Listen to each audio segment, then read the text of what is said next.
Hey everyone, Cole here with Classic Mini DIY. Today I want to talk to you guys about replacing some parts on your drive shaft and making sure you service your drive shaft regularly. But before I get into that, I just want to cover one short thing.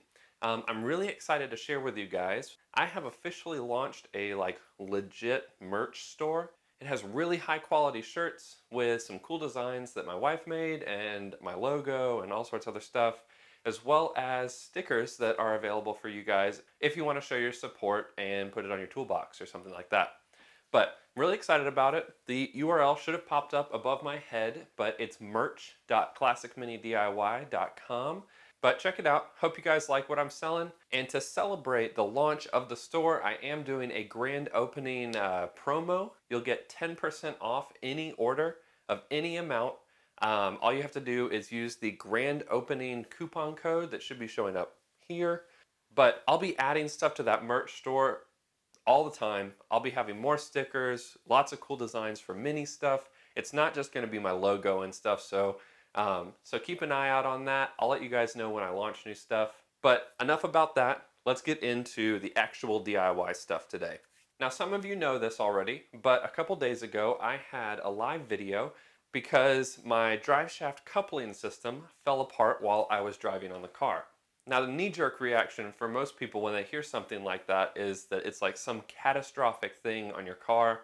But let me assure you right now that it is not something that will completely destroy your car if you don't take care of it or if you continue to try and drive it while it's broken. Obviously, it will mess things up. But otherwise, it's actually quite an easy job. It's quite easy to fix. The only drawback is that if it breaks down on the side of the road, it's something that you're going to have to get towed because the car can't drive when the drive shaft is disconnected. So before we get into the job and everything, I want to go over the different types of drive shafts on the Classic Mini. The Classic Mini had three primary different kinds of drive systems. The first was a Yoke style system.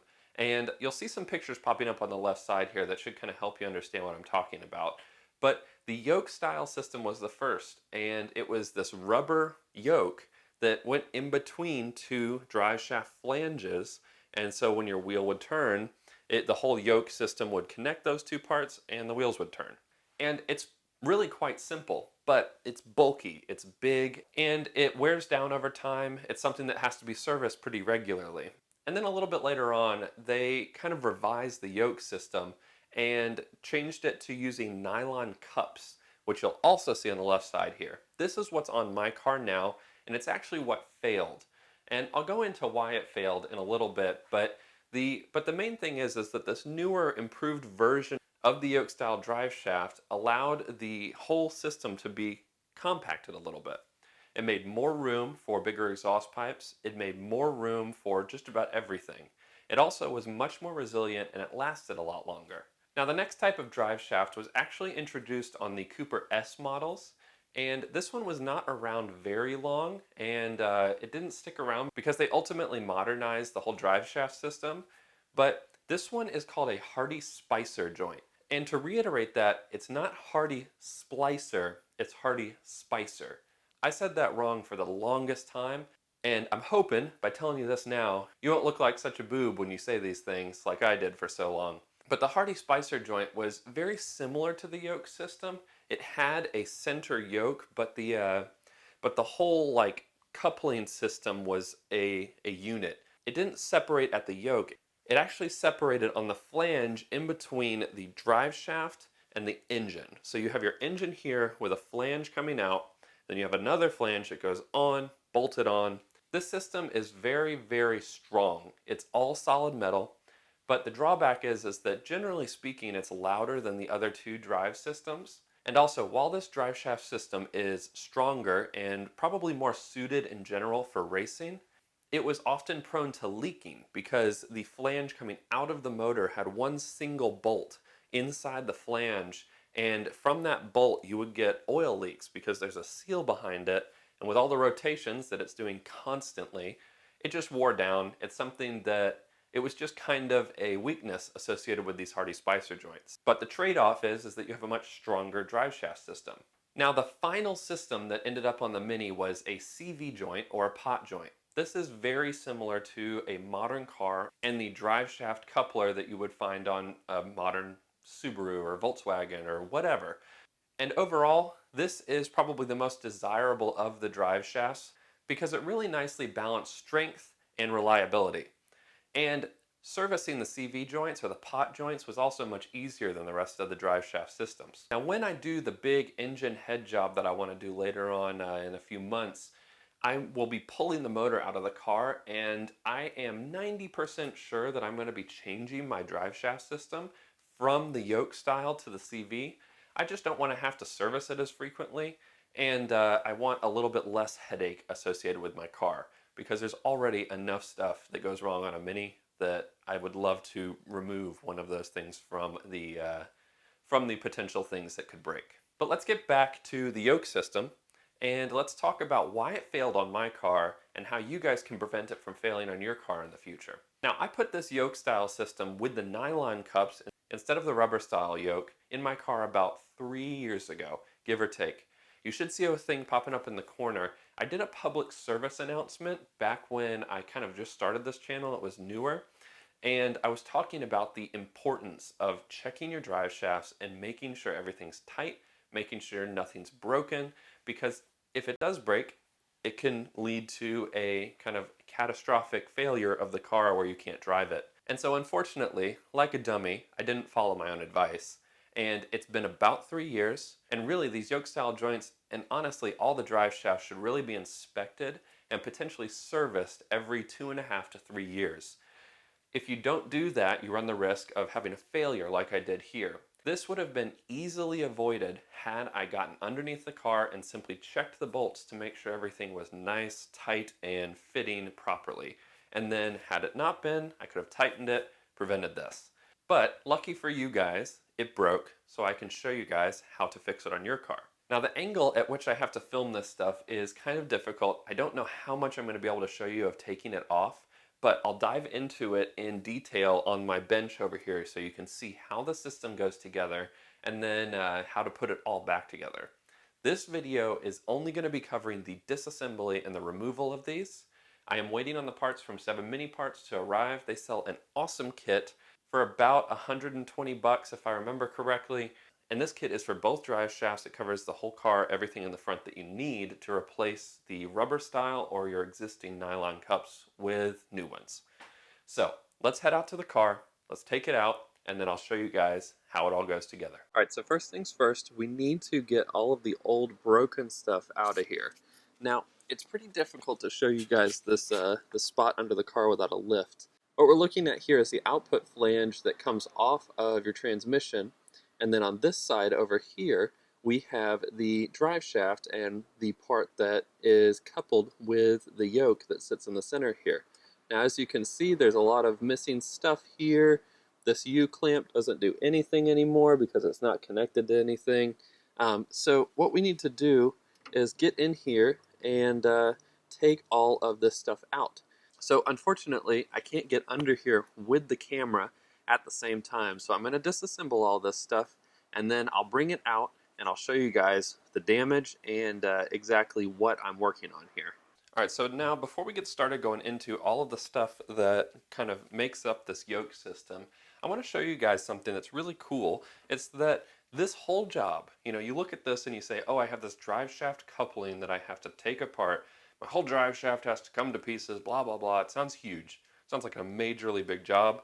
But in reality, you only really need 2 tools in order to do this job. One is a pry bar, and this one you arguably don't necessarily need, but I hate doing this job without a pry bar. It makes it so difficult. So 1, you need a pry bar, and 2, you just need a 1/2-inch wrench. And it can be a standard wrench, but this one I actually have a ratcheting style wrench on one side, speeds up the whole process.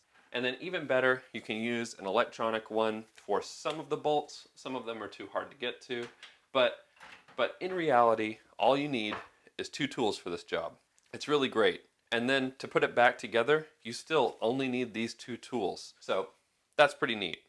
But anyway, let's get into the different parts of this drive shaft system so I can show you what it should look like and what it does look like. So in each drive shaft, you have a kind of cross joint like this.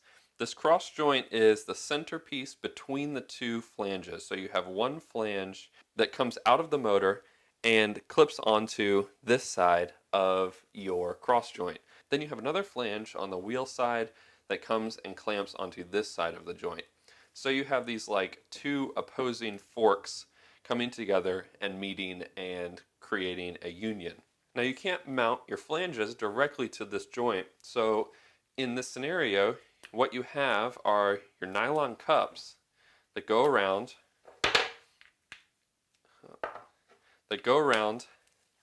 and mount around your cross joint. And this cross joint then comes together, and that is what allows you to put the U-bolts over this and bolt it to the flanges. The concept is actually quite simple, but part of what leads to failure on these older style yoke systems is the fact that there are so many different parts holding this together. And that's why it's important to take a look at this stuff and make sure that it gets serviced, because this is what a standard U-bolt looks like, before it goes in, or obviously after it's come off of the car when it's been working properly. The side that failed absolutely chewed up this U-bolt. As you can see, there's a huge cut right in the middle there, and obviously that's really malformed. There was some serious force that hit that and bent this.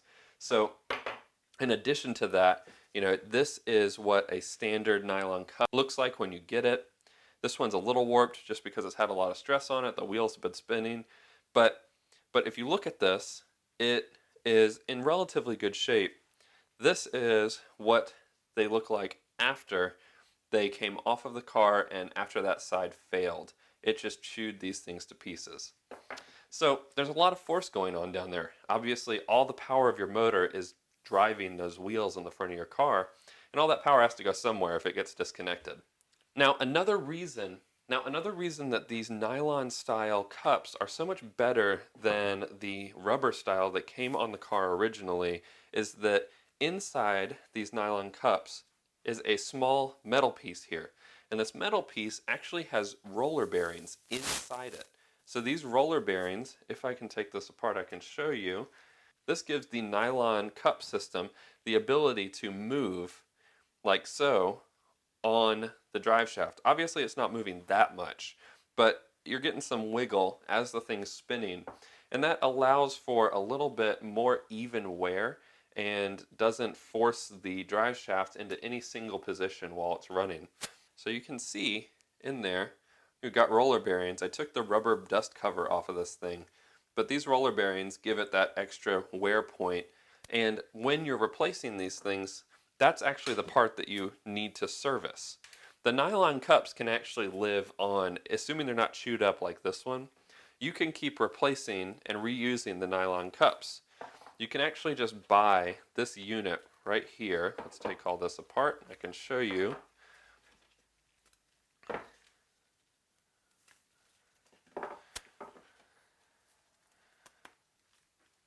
So this is actually the part that you can service and replace. So you'd be replacing the center T-joint as well as these metal caps on the end which allow for that pivot motion. Now some other British cars, I believe Triumphs actually had a similar system, used the same centerpiece, and they actually have a grease nipple on the end of one of these sides here.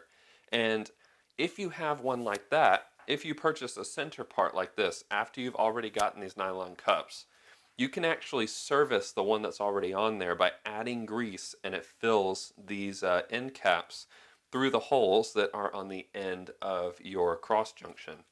So you use a grease gun, pump grease into it, and then you don't actually have to replace the drive coupling system until the nylon cups start to wear down. And then at that point you can get another kit, and so on and so forth. And now keep in mind, I said before, this only is something that you need to do every like 2.5 to 3 years, but I strongly recommend a regular inspection of your drive shaft assembly to make sure that things like this don't happen to your car. But the last thing I want to cover before wrapping up this video is that you probably noticed I have both of the sides off right now. Obviously I'm missing some parts because the one side failed, but you might be wondering, well, if only one side failed, why are you replacing both sides?